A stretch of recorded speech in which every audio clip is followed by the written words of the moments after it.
Yo, double up, man, I'm trying to add zeros. Them man there for the other win, but we got it last minute, man, I feel like Aguero. Long time, I've been dishing out CVs. Back down, I speak to a boss. And my young bro linking these girls, now he pissed, he got makeup on his Fendi top. I'm on route to a mill like Heskey. And my city might be coming for the Sterling, I'm feeling like Stanley, so we might get tech. And this ain't no Bentley. She pull us up like a celly. She said she wanna go to the finals. Could she even hold this semi? What's going on, y'all? It's your boy E, 1/3 of the High Press Podcast, and I'm here with a very special guest. I've been having a lot of guests lately, man. I'm having, since the Bundesliga's back, I'm talking to the biggest Bundesliga fan out there, specifically Bayern Munich. I'm talking to my guy, Bayern Ryan. What's going on, bro? What's going on? Today, man? Now I'm going to clarify this because on social media, I've gotten hellified like hate and disdain. Social media hate? No. Hold on. Really? For people saying that I'm the number one fan or the best fan, we're gonna stick with the most unique fan because I can easily win that argument with anybody I can go up against. Yeah, exactly. I can win that one about 9 times out of 10. Yeah, exactly. Right. Okay, biggest, most unique, whatever. Anyway, my guy Bayern Ryan is here. We're going to be talking Bundesliga. We're going to be talking Americans in the Bundesliga. And we're also going to do a little quick preview of the big fucking match on Tuesday with Bayern and Dortmund. So anyway, man, for the people that don't know about you and shit, tell us a little bit about yourself. Where you from? How'd you become a Bayern fan? I'm basically from South Carolina. South Kakalaka. I mean, I don't sound like a traditional, I guess, German Bundesliga fan, but my grandfather and father are German. My father was born in Heilbronn, Germany, which is right outside of Stuttgart. They moved to Munich. And if you go to my mom's side of the family, they're from Franconia, which is northern Bavaria. So with my grandfather and them being in Munich during the 60s, 70s, when Bayern was making its original ascent into the top division and becoming what it eventually became. My grandfather was actually there before all of that started, up and pretty much he was there through the whole climb. And my dad and grandfather were there for the first game for the Südkurve, which is basically the Bayern fan section. Okay.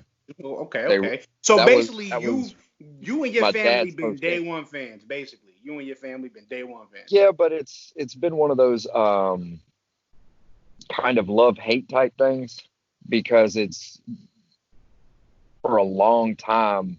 The only way you could watch a Bayern match or hear about a Bayern match is on a long distance phone call to family or friends.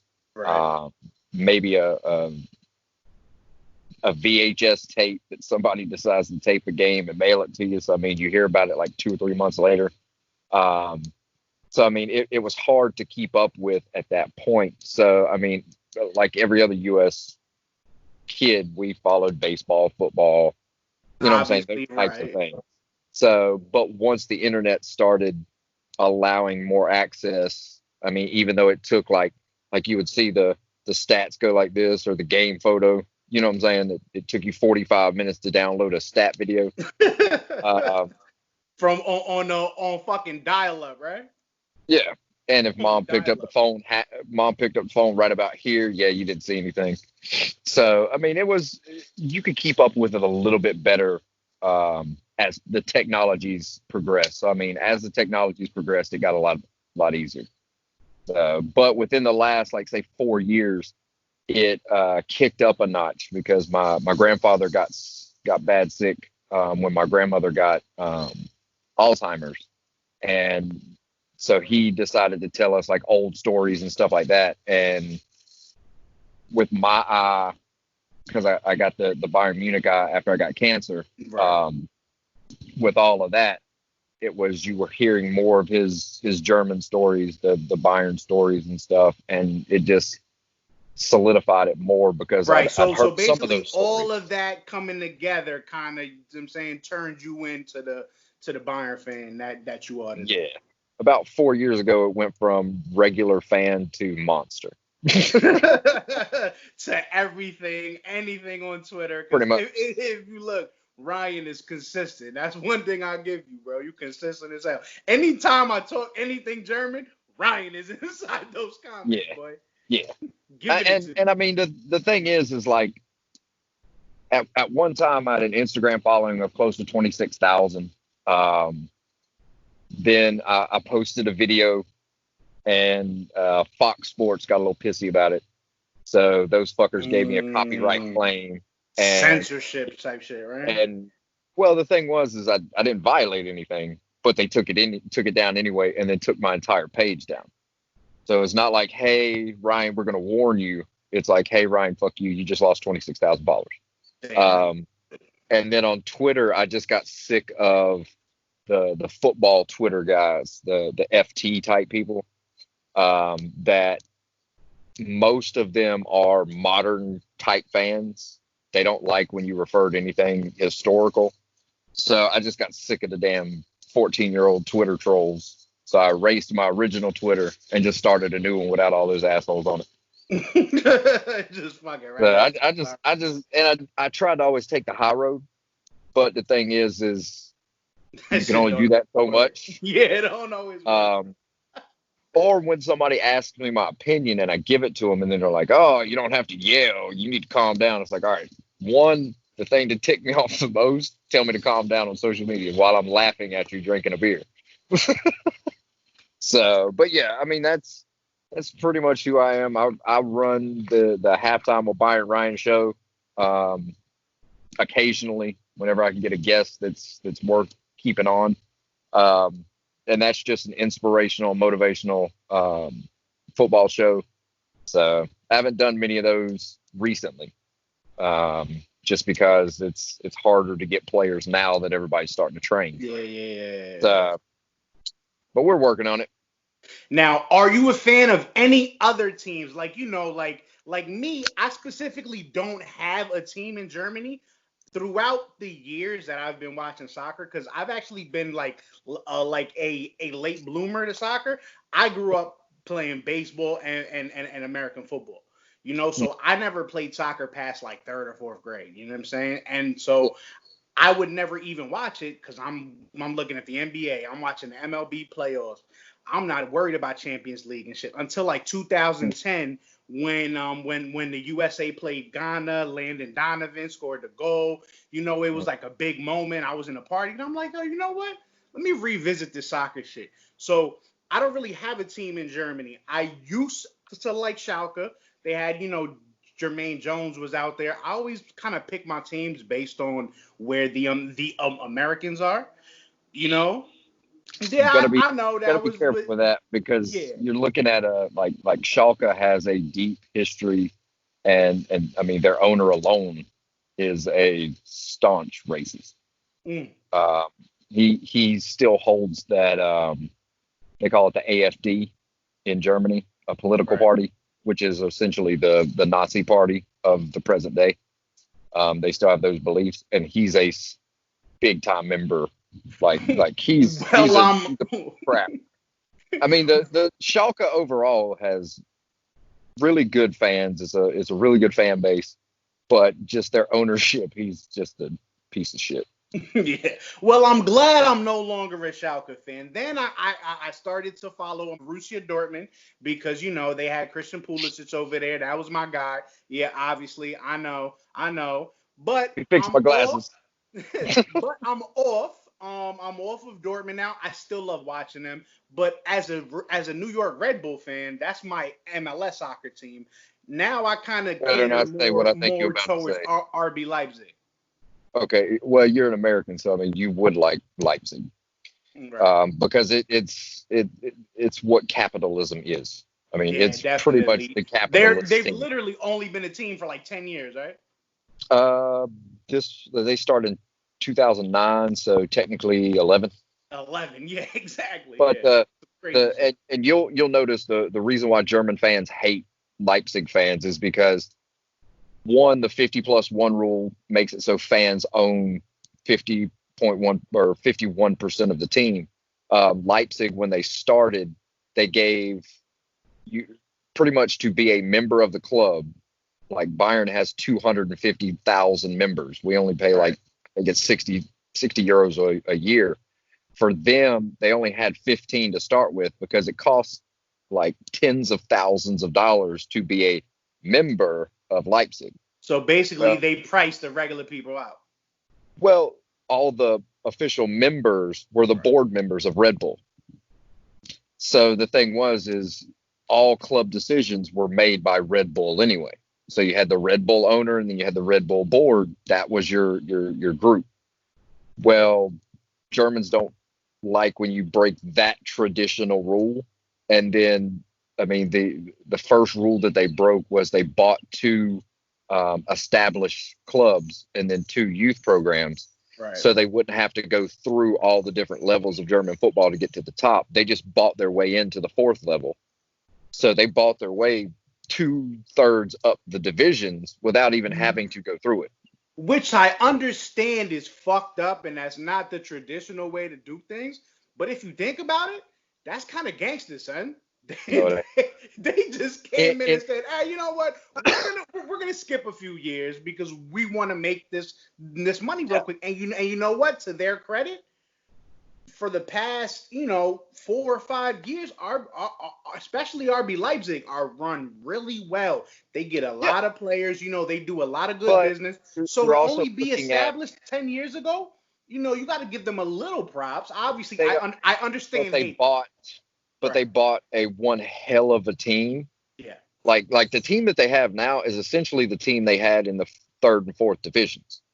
I mean, they had a lot of Bundesliga level players in those lower divisions. So I mean, they ran through teams because you can pay $500 to $1 million for such one guy. Yeah, and yet you're looking at like Kaiserslautern may have 500,000 to spend on 6 guys.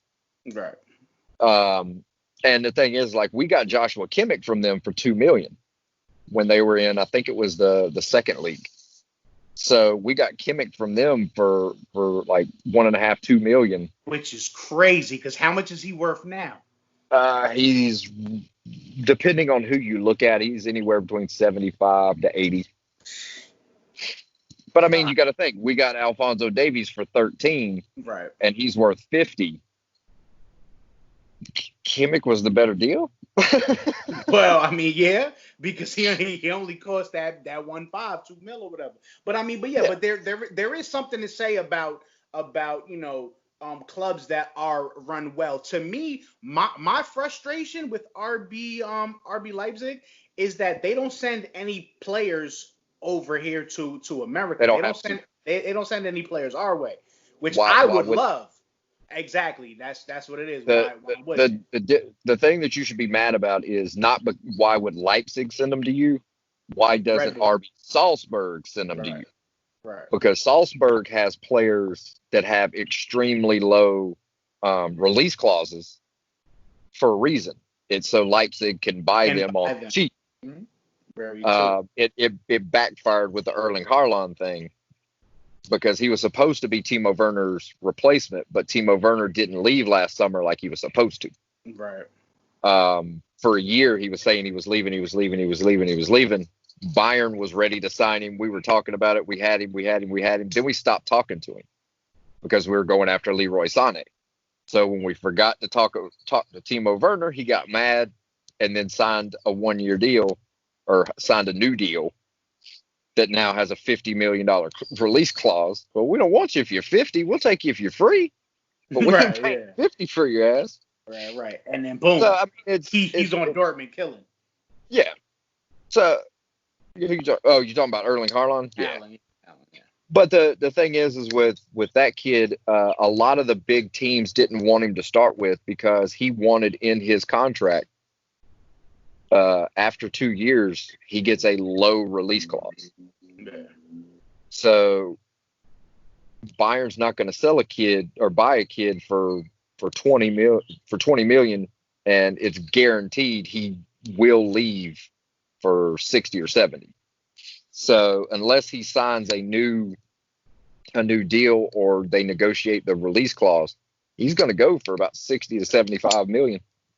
But even in these financial times, even if these whole That's a deal and a half. you know, that's the question, right? For everybody. But I mean, but the thing is he's in that position that's worth paying 60 million, even in a bad time, because he's a young striker that can score. He's a big kid. He can fly through the air and hit it. I mean, he's like a generational talent. If you look at him in like an NFL term, he would be kind of like the Calvin Johnson or the Trevor Lawrence, the Andrew Luck. You see what I'm saying? That you don't see that build very often. Transcending talent type shit, right? Yeah. Gotcha. So I mean, the thing is where will he end up?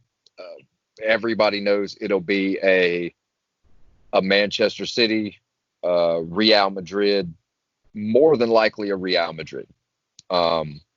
Maybe a Man United, but I doubt it with their financial history. But I know one thing: Bayern isn't going to get him. We've already passed on it once. Because Bayern have other targets where we can actually kind of segue into that Gladbach versus the Leverkusen game. Kai Havertz score again. You know, he's definitely been. Kai Havertz is a beast.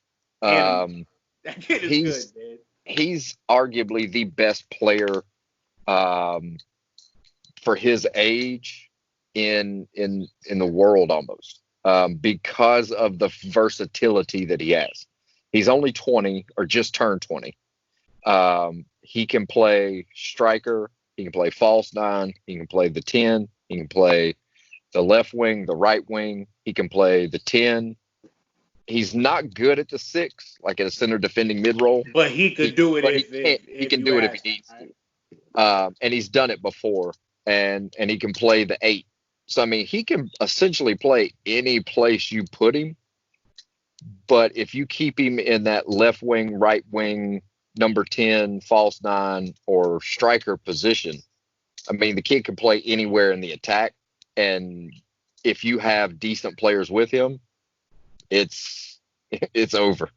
I mean, well, it's showing at Bayern Leverkusen. They beat Gladbach 3-1, who's a good team. You know, Gladbach are no slouches. Thuram, player, like, you know, they got some things. Kai Havertz comes in, he fucking nutmegs the goalie in like the 5th minute. Like the grand only opening, grand closing.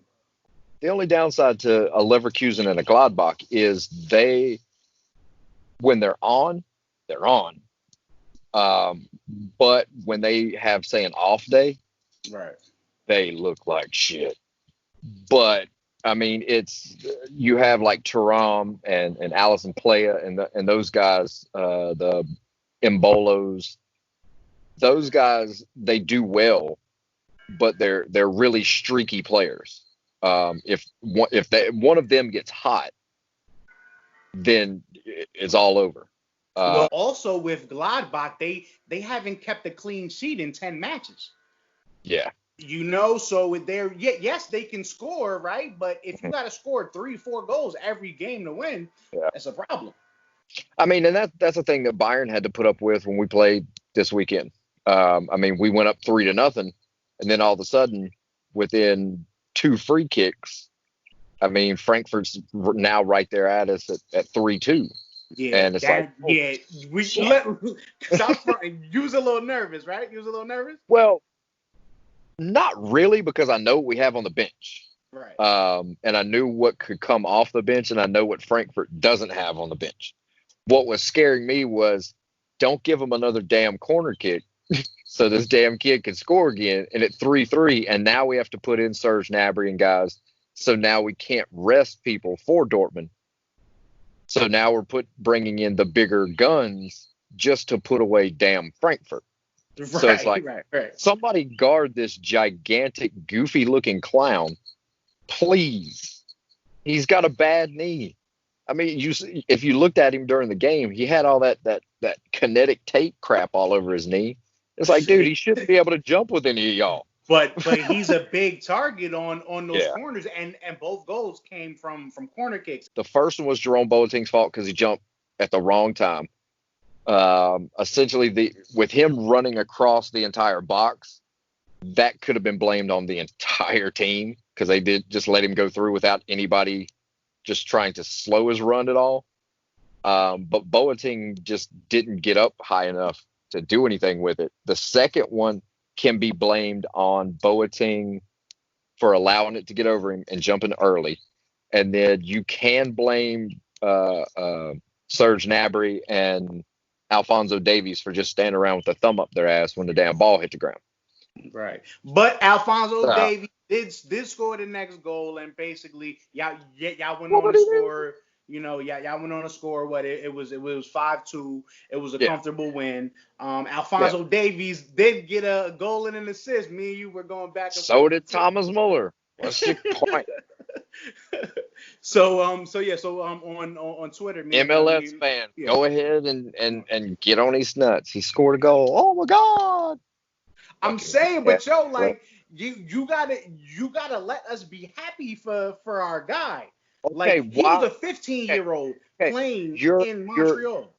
You're a RB New York fan. He ain't your guy. He ain't your guy. No, he's not. But he is the league's guy. He's a Vancouver Whitecap. He's a Vancouver Whitecap. You trying to tell me that because Christian Pulisic may have a good game at Chelsea, I'm supposed to be happy for him? No. No, fuck that, right? He ain't my guy. I feel you. Fuck that guy. Okay, all right. Touche. I'm pretty sure the Montreal Impact don't give two shits if that kid does good or not. They just glad he's gone. Yeah.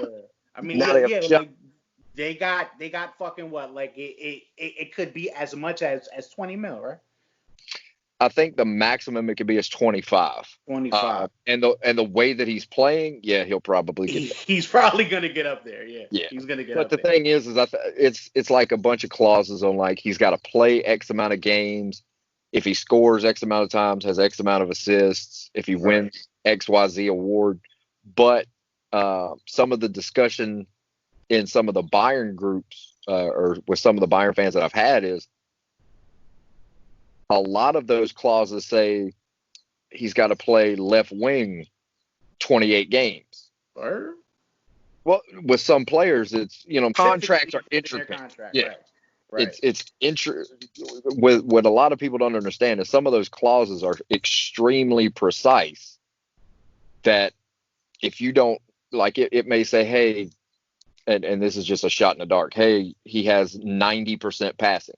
Well, if you have 89.9% passing, well, guess what? It reach that shit. Yeah. So, I mean, it's like that in NFL, too. That's why you have, like, running backs saying, hey, coach, put me in for that 1 yard. Right, because I need that shit. That one touchdown is worth $3 million to me. Yeah. But my thing is if it has a specific position on it, then he ain't never going to reach that because he ain't never playing wing at Bayern Munich again. But if it just says he just has to play that many games, he'll be fine. Paderborn, which you corrected me earlier, versus Hoffenheim 1-1. Nobody really cares about that game, right? Paderborn is going to get relegated, and Hoffenheim is comfortably mid-table. They just want to get these 7 games out of the fucking way. Hoffenheim's always kind of like a middle table, like also run team. They used to be good, though, right? Well, they create a lot of good talent. They created like Nicolas Sula for us, Sebastian Rudy that we had for a while. Now he's back there. But I mean, the thing is they create some good talent. They're kind of like an Everton.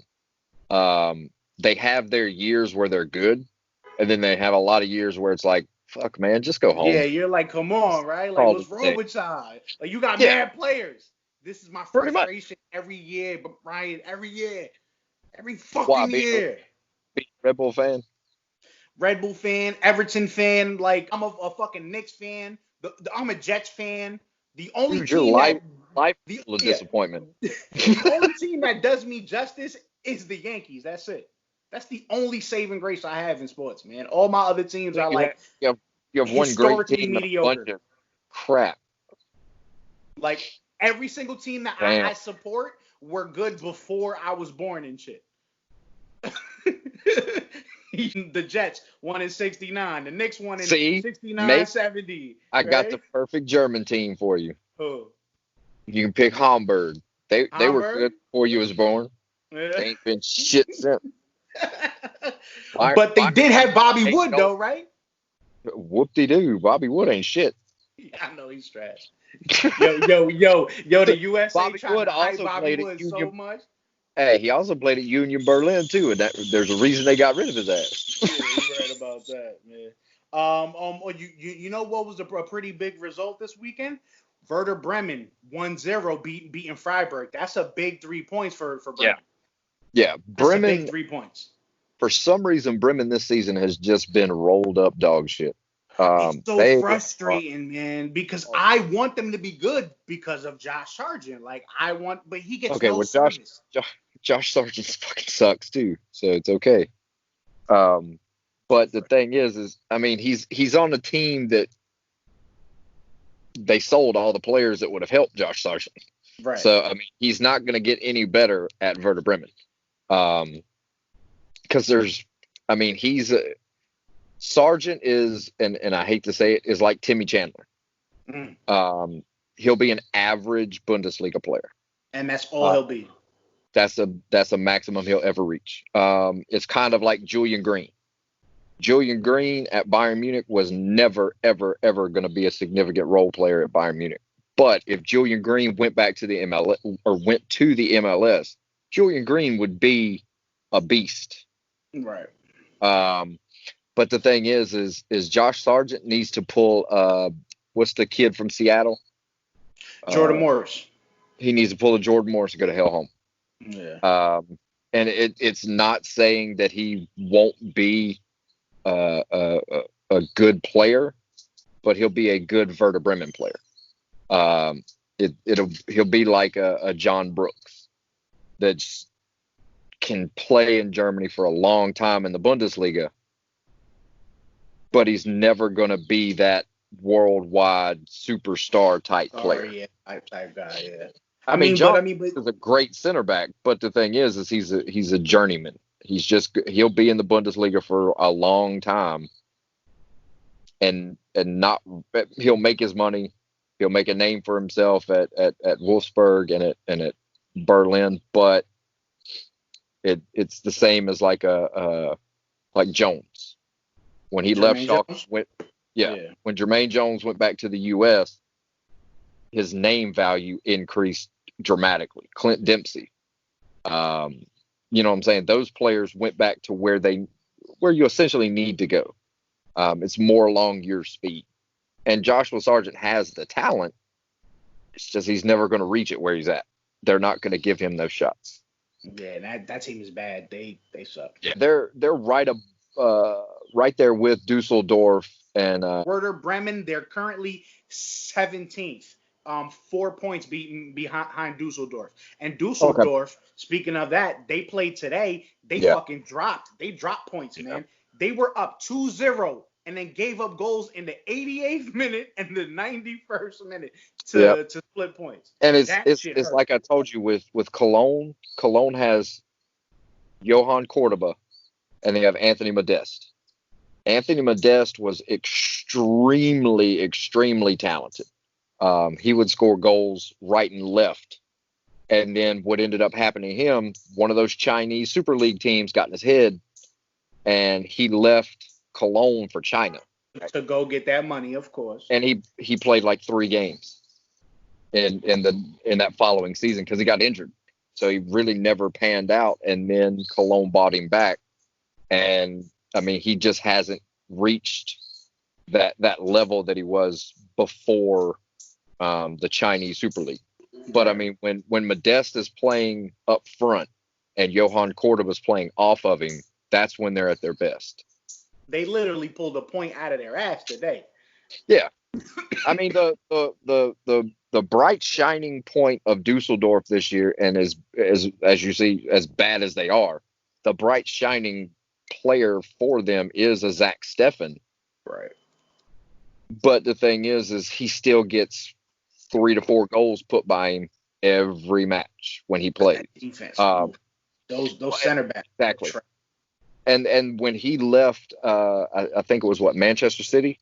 He was playing in MLS, went to City, and then he went on loan to Dusseldorf. And when he went on loan, I tried to tell everybody on Twitter, said that's the most horrible decision that kid could have agreed to, is to go on loan to Dusseldorf. He's going to get lit up. Yeah. And you had people like Alexi Lawless and Stu Holden.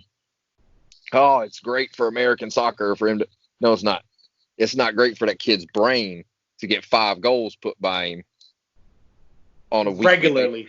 I mean, the thing is like Manuel Neuer, Mark ter Stegen, David De Gea, Alisson Becker. Those guys didn't learn how to play goalkeeper at a top level by letting 5 goals by them.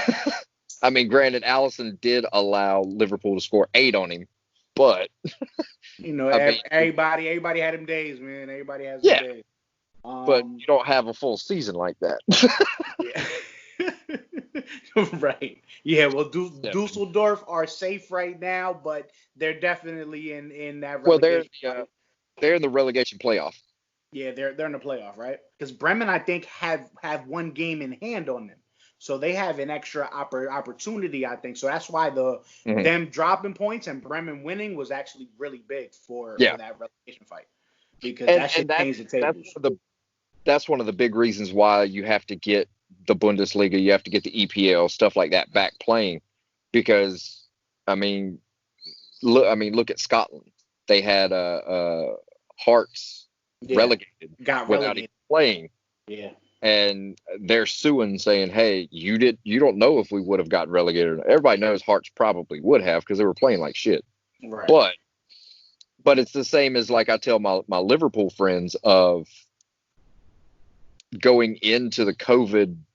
I don't want to call it a COVID break, but the COVID stoppage. Liverpool wasn't playing that great. They still have 3 or 4 I think it's 3 or 4 points that they have to do to win the EPL. And the way that they were playing going into the shutdown because of COVID, they weren't playing very good. They had lost, I think it was 5 or 6 out of their last 8. I mean, it was like 5 or 6 out of their last 8 over like Champions League Liverpool and all that shit. Don't give them the trophy. Nah, hell no. Liverpool. I'm an Everton fan. Don't give them the trophy. They got to play for that shit. Anyway, speaking of trophies, if they gave it to them, they would have danced around like they won some shit anyway. Be like, hey, you got it given to you. There's an asterisk. Oh, we'll celebrate the asterisk. He said we'll celebrate the asterisk, right? Yeah. Speaking of trophies, I'd put that shit on a big T-shirt and be like, yeah, we're the champs. Asterisk. Kind of like the Houston Asterisks. The Houston Asterisk. Yo, man. That's just those things, because they were cheating versus the Yankees. That's why we lost. They knew what fucking pitch was coming. Nobody gives a shit. I can tell you exactly what I'm going to throw. If you can't hit it, that's your fucking fault. Right. Well, we didn't really talk about Dortmund and their win over Wolfsburg, but let's shift out to this coming week. Well, Tuesday actually. Big game, Dortmund versus Bayern. I definitely wanted to have you on because I wanted to get your perspective on the match. Do you feel comfortable? Do you think it's going to be, do you think it's going to be close? Like, how do you see things playing out? The Bayern versus Dortmund match is always going to be, going into it, everybody thinks it's going to be close, but for the past 2 years, it sort of has been for some matches, and then some matches it's been a blowout. Sometimes we kind of switch, like they may either beat us or get close to beating us in the first match. Then the second match we blow them out 5-0. They did beat us in the Super Cup at the beginning of the season, and they celebrated that shit like they won the fucking World Cup. No shit, they had like a celebration and a party, and You sounded real mad about that though. well, because I mean, it's sad that you win a cup that is that weak, and you're Right, running that like around. that nobody cares about. It's like the only people that care about it's people that never win it. But Dortmund, you've won it a lot. Why are you having a parade, guys? It's a preseason trophy. Right. Come on, you weak ass fucking clowns. But but they beat us in that game, and then when we played them the first time in the season, we massacred them. And Jadon Sancho got owned by Alphonso Davies. He's still sitting in Alphonso Davies' pocket playing with his keys. In his pocket, right there, right? Like, hey, yo. Difference between then and now is Erling Haaland. They didn't have him to start with, Right. but they did at that time. They did have, I think, Marco Reus played. This time they won't have Marco They Reus. won't have Royce, right? But I mean that it's something that Dortmund fans have come to realize. When you need Marco Reus, he's not going to be there. Especially in pivotal games that may determine your season, he's going to get hurt. Or he's going to get, like last year, he got a red card and missed, I think it was the Gladbach game, and they ended up either losing or tying that put Bayern up by 2 points instead of just by 1. And then when we beat Frankfurt, we won the title last year. So essentially, with Royce doing what Royce does, he misses pivotal parts of the season. So for me, it's the biggest matchup's going to be David Alaba and Erling Haaland, and I think Jerome Boateng's probably going to be hurt, which is actually something that would benefit us in this scenario, because with Dortmund's speed going forward, with the Rafael Guerreros, the Ashraf Hakimi's, Julian Brandt. Hakimi was filthy. Yeah. Like, that kid was everywhere. Like, he had like 120 touches on the game. Fucking scored a goal, had an assist. His agent said he's going back to Real Madrid. He's going back to Real Madrid. That's what I'm saying. Like, he's proved himself at Dortmund without beyond a doubt. Now, granted, he does have to deal with one of the best right backs in the world at Real Madrid. You know, Carvajal, but we'll see. Ashraf Hakimi offers 50 times more to Real Madrid than Danny Carvajal has in the past 10 years. Quick. His passes is on point. Like, he's smart. I mean, he can score. Yeah, I mean, and that's why Bayern Munich, I think we're still trying to go after him. Yeah, like from Real Madrid, but we may end up getting Serginho Dest. Yeah. But with all of that speed going forward for Dortmund, I'd much rather have the center back pairing of Lucas Hernandez and David Alaba. Yes, they're both left-footed center backs, but I don't.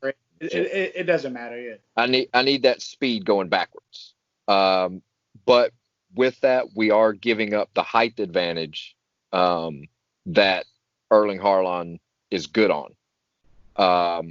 So with that, if Thiago's not ready, then you put in a Leon Goretzka to do what he did this past week. Just let Goretzka do what he does, because he's tall enough to compete in the air. But if we're going with that, the other matchup would be, who does Dortmund put in if Mats Hummels isn't ready to play? And Matt Hummels went out after halftime of this game because he had a prior injury with the foot. So I guess they already told him, hey, we're only going to play you a half, and then I said sit down, because I guess they wanted him healthy for Bayern. But he looked good in some tackles, but he also looked extremely slow getting back. So that foot may actually be a pain in his ass. Right. And with Bayern, if we have Serge Gnabry healthy and you have Kingsley Coman healthy, that 3 in the back that they use is going to get eaten alive, because then you're going to have Piszczek going to one side, and you'll have a Kanji going to the other side, and then whoever's in the middle, which if it is Hummels, it's one-on-one with Lewandowski. And I'll tell you 41 right now, goals, right? Lewandowski will win that. Yeah. 41 goals 41 this goes season? in all competitions. 27 in the league, Yeah. right? And it's over 40 goals in all competitions for the 5th straight year. And the only other 2 players to ever do that is Ronaldo and Messi. Mic drop. Boom. So, Rob Lewandowski, the Polish hammer. yeah. And the thing is Dortmund fans still get all pissy that he's at Bayern. But we got him on a free, so obviously he didn't want to stay there. And that's the funny thing. You got a lot of Dortmund players that are forcing transfers and stuff like that. So, yeah. Nobody wants to fucking stay there because it's a shithole. Damn, that's how you feel? Fucking But Dortmund's so pretty much this game is almost not 100%, but it's gonna decide the title race because right now Dortmund are 4 points. They're 4 points behind, right? Yeah, so it'll decide it one way or the other. Right. If Dortmund lose, then that means you'll be 7 points clear with what, 6 games? Yeah, something like that. So if they lose, it's pretty much over. But if they win, it puts us in a harder frame to get it done. But the thing that a lot of people aren't looking at is after this game, the match day before the last match day of the season, Dortmund plays Leipzig. Right. So they play Leipzig and then play one more game. Bayern don't really have that hard of a finish to the season. They have they have Dortmund, Dusseldorf, Bayern Leverkusen. That's going to be a good match, and then they have Gladbach after that. So those 2 matches could be very important. That back-to-back Leverkusen and Gladbach, because then after that it's Bremen win, Freiburg win, Wolfsburg win. Yeah. So I mean the thing is Dortmund I think still have Gladbach on the schedule. Let me check right now. Technology. Oh my God. So Dortmund have Bayern, Paderborn. I'm sorry. Hertha, Dusseldorf, easy. Mainz, easy. RB Leipzig, and then Hoffenheim. So really, they only have RB Leipzig left. Other than that, those are all dubs. No. Hertha Berlin is they have been playing well. They're stout team. But the thing that everybody with Dortmund, what people don't realize is this is the same Dortmund team that got beat 3-1 by Union Berlin. Right. Dortmund are ones that allow the smaller teams to sneak up on them for some reason. That kind of happened this week versus Wolfsburg. They were dominating the first half, but they were only up 1-0. It took a fucking late goal from Hakimi to finally get Wolfsburg out of there. Looked kind of like they were like, oh, whatever, this is an easy game. We got one. We're going to get another one later. And it kind of took longer to hit that start button, And with Dortmund, they tend to come in overconfident. And the flip side to that is with more pressure that Dortmund puts on itself by getting closer to a title or getting in the running of a title, Dortmund crumble under pressure. They've shown it the past 3 to 4 years of when the pressure's on, they tend to crumble over time. And if you watch the facial expressions of an Erling Haaland, if he's not playing well, which has only been a couple of matches, but Haaland is young and it gets to him, and you can throw him off of his game if you start taking him out of his game. Jadon Sancho is another one of when Alphonso Davies had him locked down in the first match. He had a lot of problems with that, and you could see in his facial expressions and how he kept trying to push it and do more with the ball. And the more that he did, the more he screwed up. That's definitely going to be very interesting matchup to watch because, Dortmund do need this game.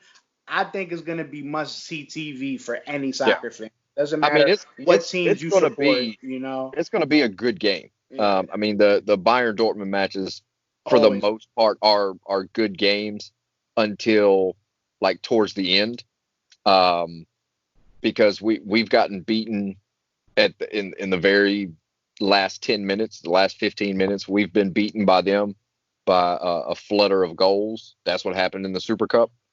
And then there have been times where, I mean, we just scored 1 goal in the first half and 5 goals in the second half. I mean, Frank Ribery and Iron Robin last year cut them to shreds in the second matchup. So it's all one of those things of, if Bayern goes in ready to play, there's nobody on this planet that will beat them if they're ready to play. And the best part about it is, yes, we're playing at Dortmund, but no fans in the stands. It don't fucking matter. So that's the benefit of having a no fans in the stands. You're going to start seeing teams that use the crowd as kind of like a confidence boost or something that motivates them to go more. If they get down, they don't have that confidence from the crowd to boost them. Now you're going to see, you know what I'm saying, the cream kind of rise to the top, because it's almost one of those, which one's the just straight out better player and which one's mentally strong. You know what I'm saying? Because once you get in that zone, you don't hear the crowd anyway. Right, exactly. Yeah. So the fact that there literally is no crowd, fuck it, it doesn't matter at this point. Yeah. It's for literally the best field, man wins. It's not a big deal. Yeah. For the guys on the field, it's not a big deal because they started playing with no crowds. They know the crowd may bring an added boost to some players, but the top end guys, the only time they hear the crowd is after they score. And then when they get back in the zone, they don't hear anything. And fans will, and a lot of people, or a lot of players will say they block the fans out, so they don't hear a lot of that stuff. So, I mean, it's one of those things. I predict it will be closer to maybe a 2-1 score, right, or 3-2. But I don't see either one of them winning 4-1, 5-1. 4-2. I don't see just a walking victory for any of them. And I'm interested to see in how Erling Haaland's going to handle the gravity of this situation. Because in the Champions League match that they got beat by PSG, Erling Haaland played like shit. Because that was a monumental game for him to show up and prove, and he didn't do it.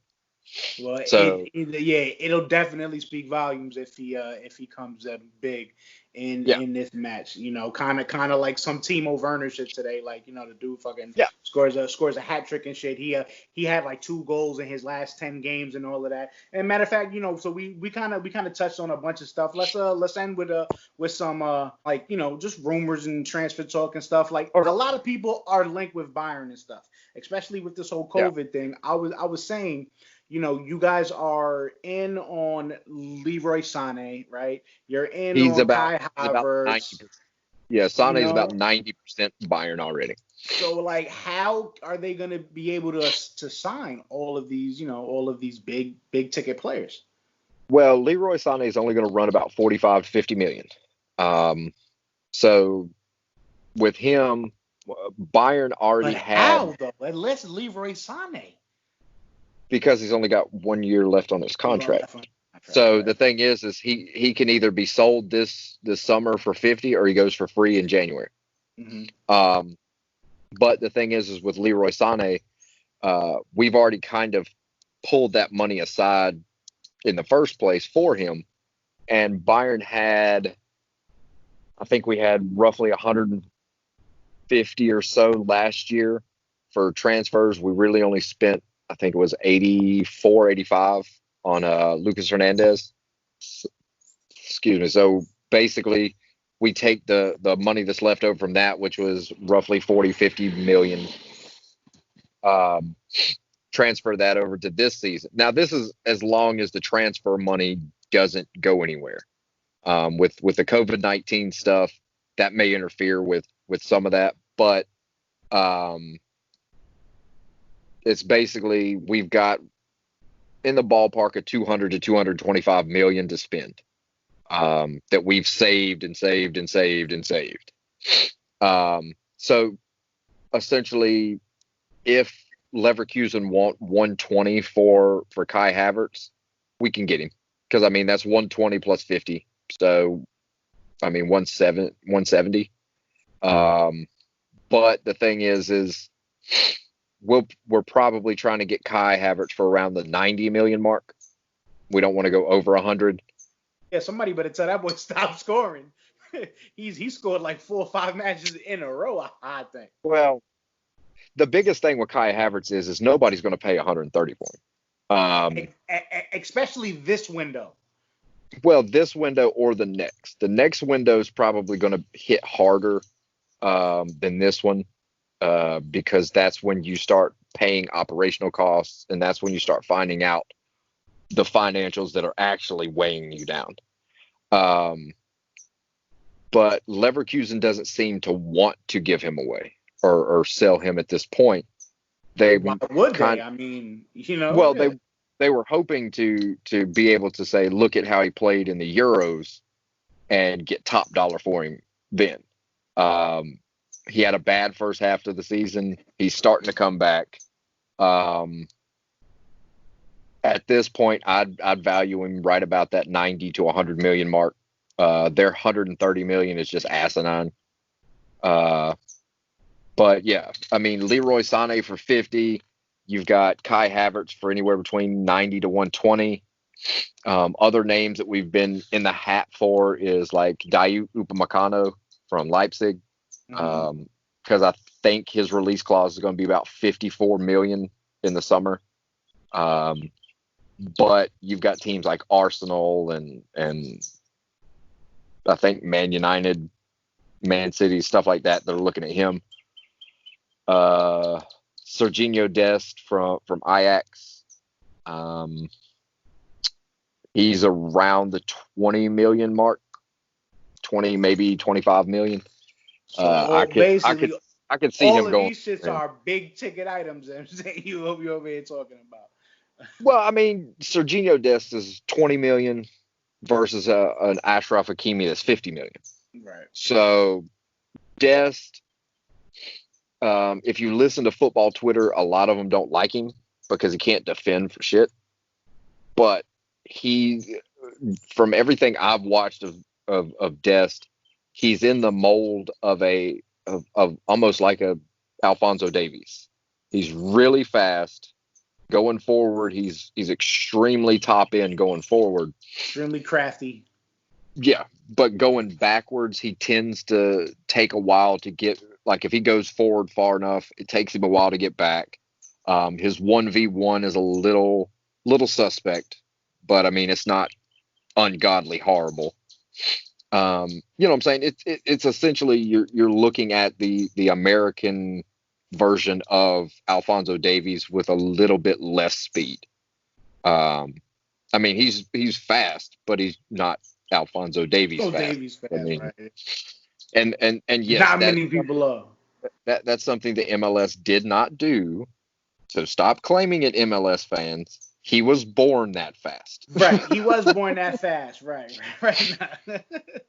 But see, I get into arguments with MLS fans over saying like, oh, he's ours. We made him this, that, and the other. And it's like, yes, you made a great left wing. We made him the best left back. I mean, because he when he got here, he learned from David Alaba and all and those guys. Defending all that, yeah. Yeah. I mean, he definitely had the talent. He was playing with grown men at 15 years old.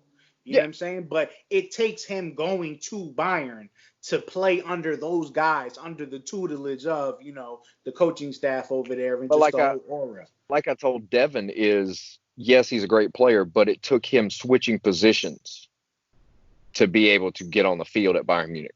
If he was still a left wing, he'd still be on the bench. He wouldn't be on. Right, yeah, exactly. No. So Ivan Perisic is still better. Paris, yeah. What other, young American players in Germany or in other leagues do you think, have what it takes? How do you rate Tyler to Adams? make it to make it in Um, Germany or anywhere. yeah, yeah. I mean, whatever, just Um, specific. the Going by the younger side, Taylor Booth, who's in the Bayern system, he's being looked at actually by Tottenham Hotspur, to move to Tottenham for I guess to move up their youth system. Uh, and Taylor's a pretty good. I think he's on the U17 U.S. men's national team. Um, the next one that I'm close to would be Chris Richards. Chris Richards, Uh, again from Byron, of course. yeah, and Chris can make it at Bayern, as long as he's willing to wait. Um, and with Chris, it's probably going to come to pass that he has to pull an Alphonso Davies, where he's going to have to switch positions, because he's a good center back, he's a good left back, he's a good right back.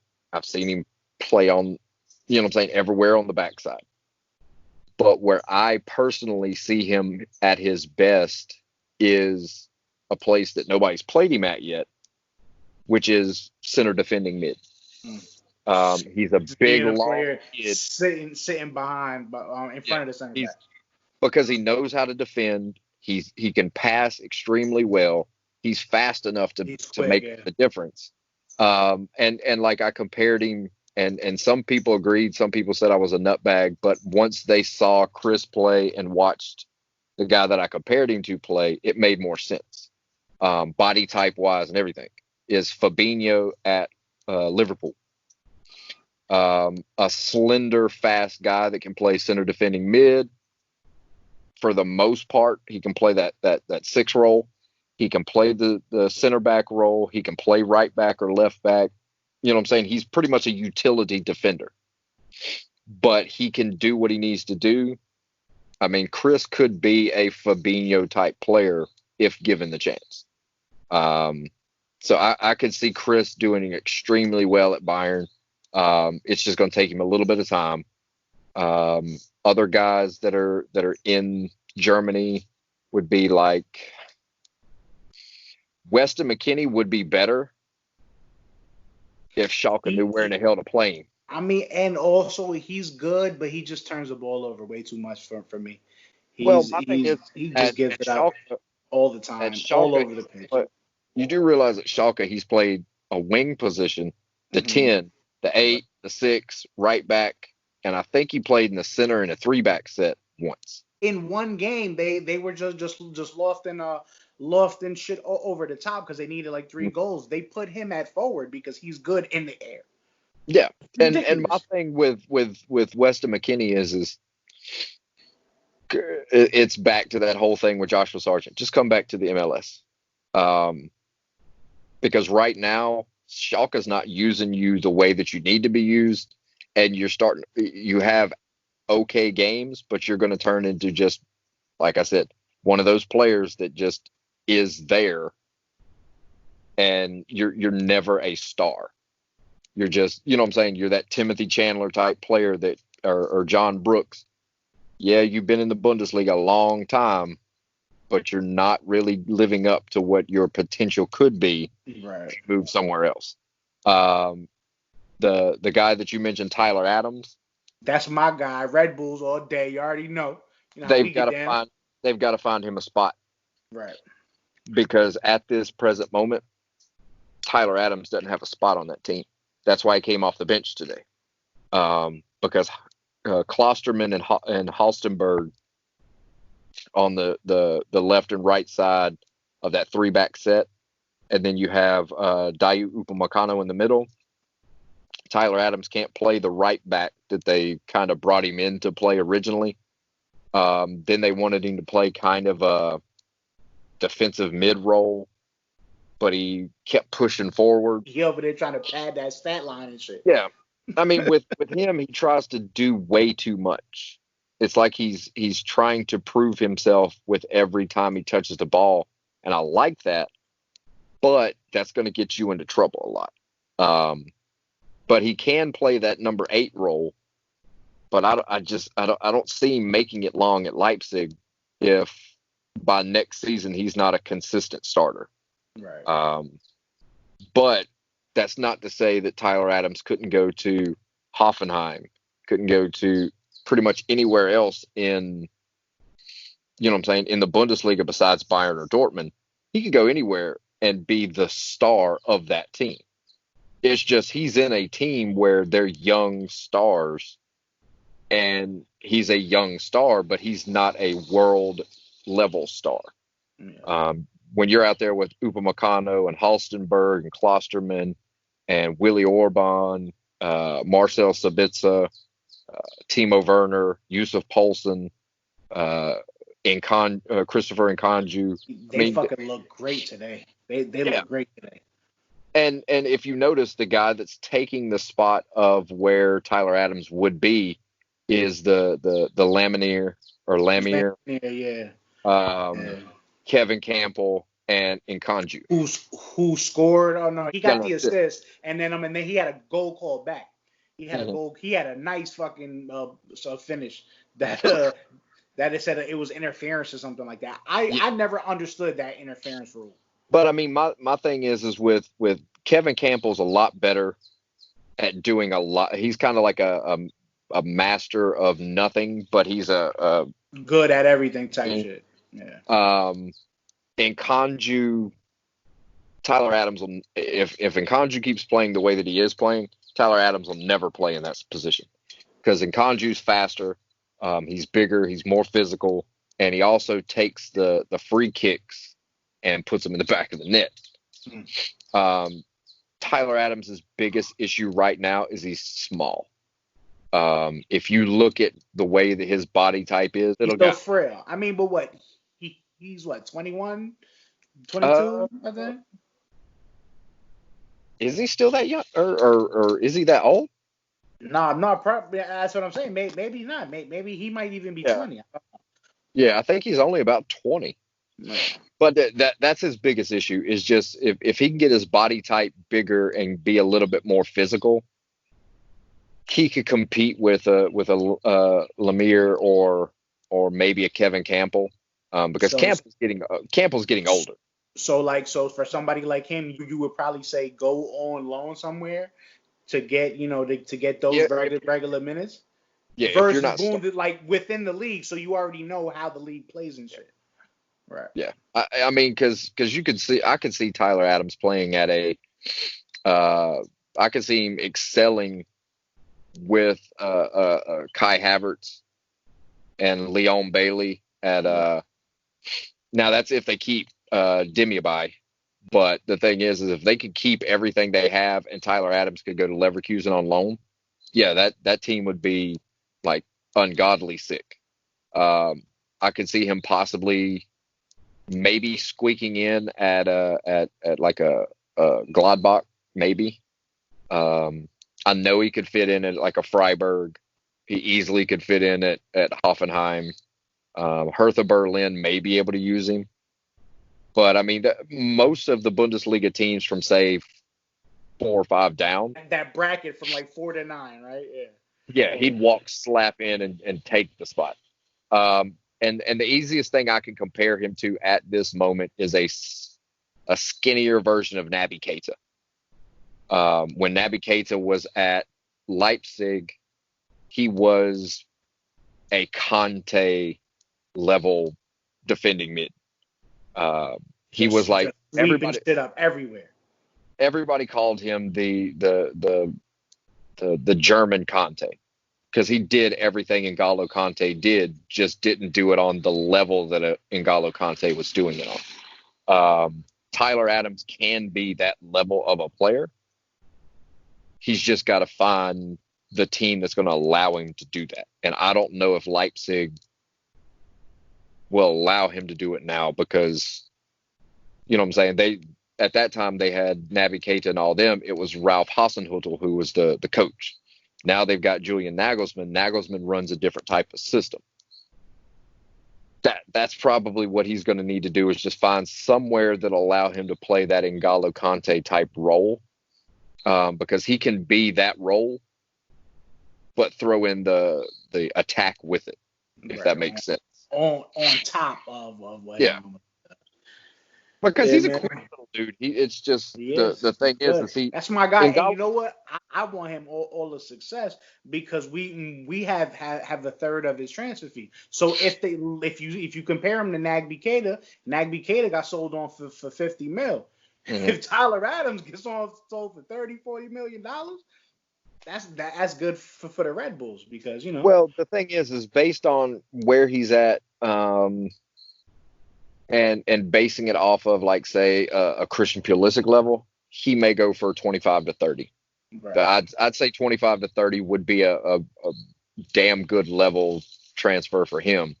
And I could see a lot of teams, even in England, that would buy him for that level of money, just because they need something of that magnitude. Hell, Everton could use a player of his. I'd love Tyler Adams. Stick him right in the midfield. Say, yo, don't let anybody pass. Tyler's like, all right, cool. Because don't y'all he runs forever. Y'all have Carlo Ancelotti there, right? Carlo Ancelotti. Yeah, just wait. Y'all are gonna have fucking James Rodriguez in the next year. Yeah, that I know. They were all already linking that shit. I mean, what hurt Everton was that we had to sell our best defensive midfielders to PSG.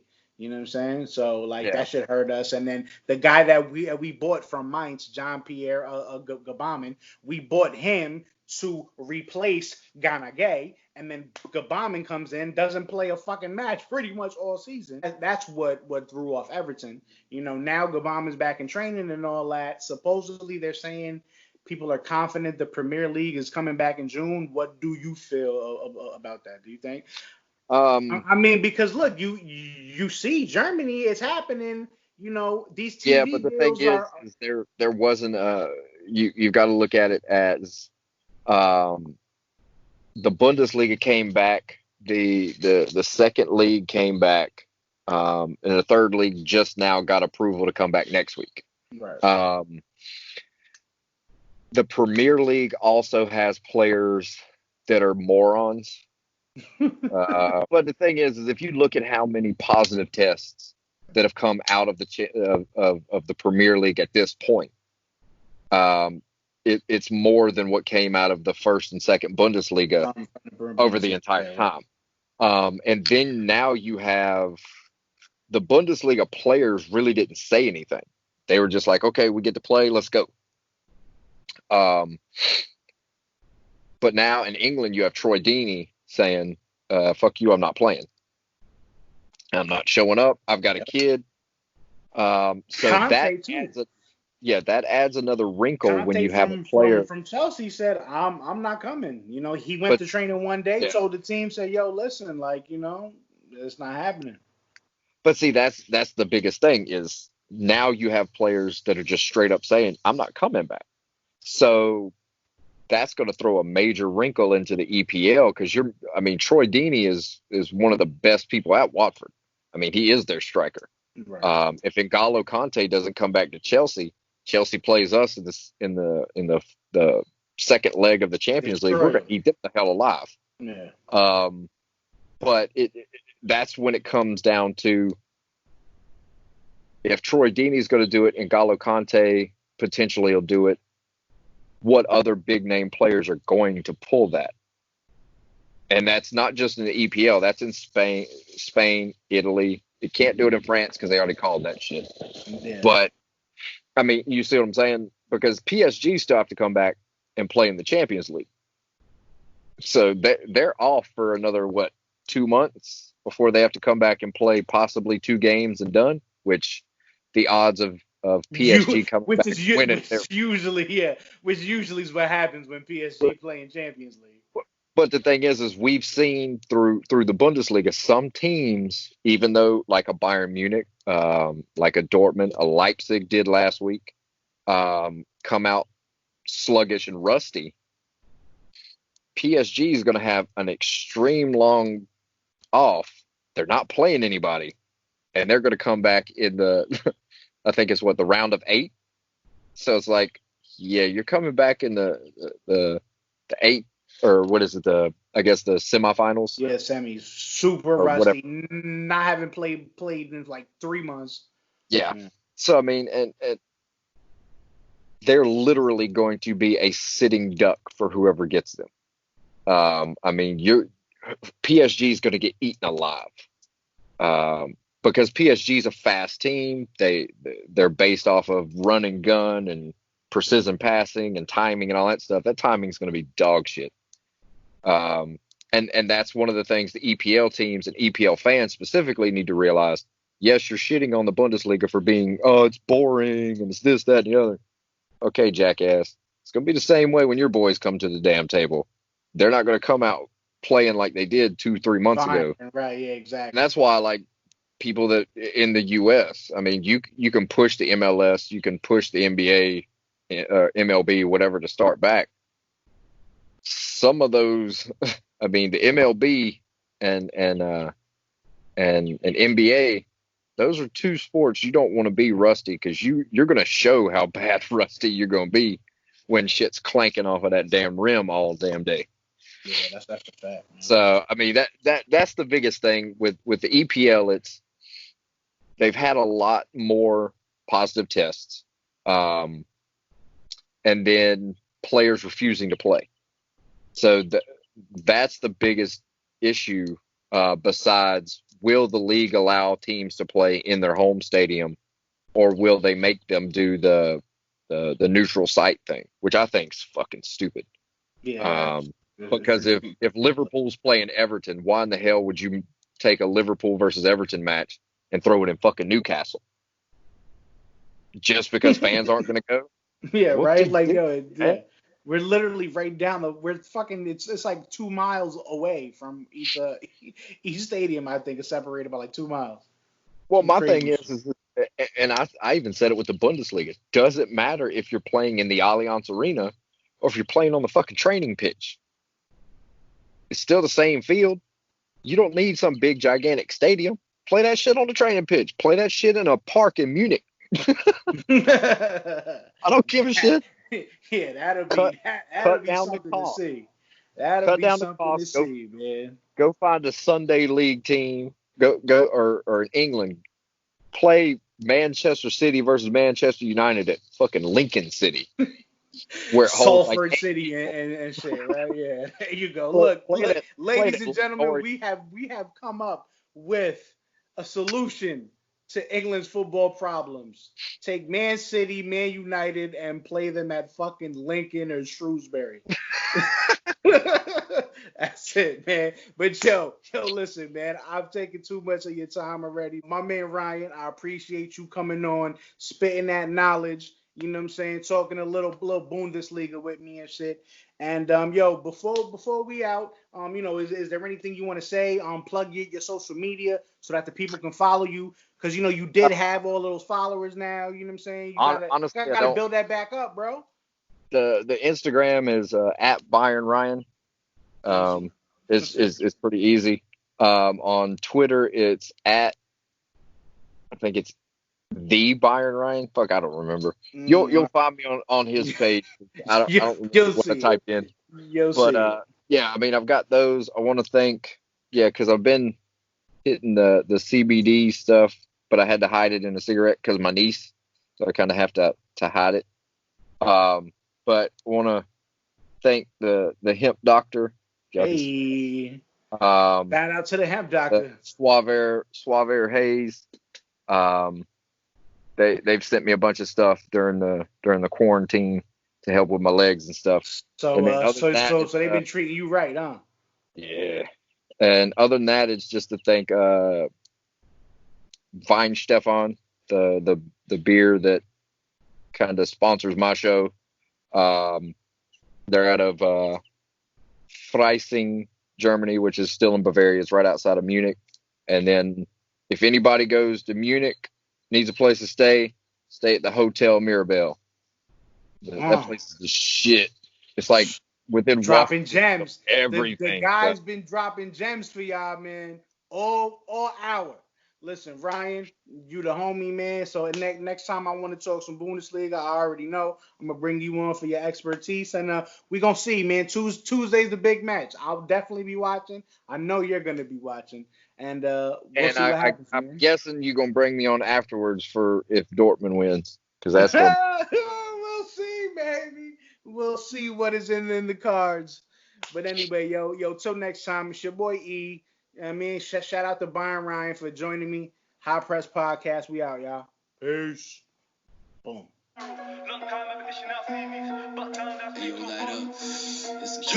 double up, man, I'm trying to add zeros. Them man there for the other win, but we got it last minute, man, I feel like Aguero. Long time I've been dishing out CVs. Back down, I speak to a boss. And my young bro linking these girls, now he pissed, he got makeup on his Fendi top. I'm en route to a mill like Heskey. And my city, man, coming for the sterling. I'm feeling like Sonic, so we might get tech. And this ain't no Bentley. She pull us up like a celly. She said she wanna go to the finals. Could she even hold this semi? Let me talk for a minute. Trying to hit a belly with a squad. More time, that's the reason I was missing. Different, you can see the drip when we step that splash. Was the fault that I man, I went fishing. And the Gucci came straight from the Naples, Italy. Big bro, looking insane. Looking insane. He just turned 23 now, he trying to get a watch just to match with the chain. I couldn't wait to the end of the month, man, I had to be up, so I switched off the break. Can't really trying to blow this cake like a birthday, coming like March the 8th. And I just said a word with bro, man, he said 2 homes gonna be okay. Like we'll be back this summer. Pray to the Lord for the come up, man, you see I got my hands on a ball Maradona. And this thing try digging for the peas, I tell her I'm broke anymore, that's seller. And this thing try digging for the peas, I tell her I'm broke anymore, that's seller. Double up, man, I'm trying to add zeros. Them man there for the other win, but we got it last minute, man, I feel like Aguero. Long time I've been dishing out CVs. Back down, I speak to a boss. And my young bro linking these girls, now he pissed, he got makeup on his Fendi top. I'm en route to a mill like Heskey. And my city, man, coming for the sterling. I'm feeling like Sonic, so we might get tech. And this ain't no Bentley. She pull us up like a celly. She said she wanna go to the finals. Could she even hold this semi?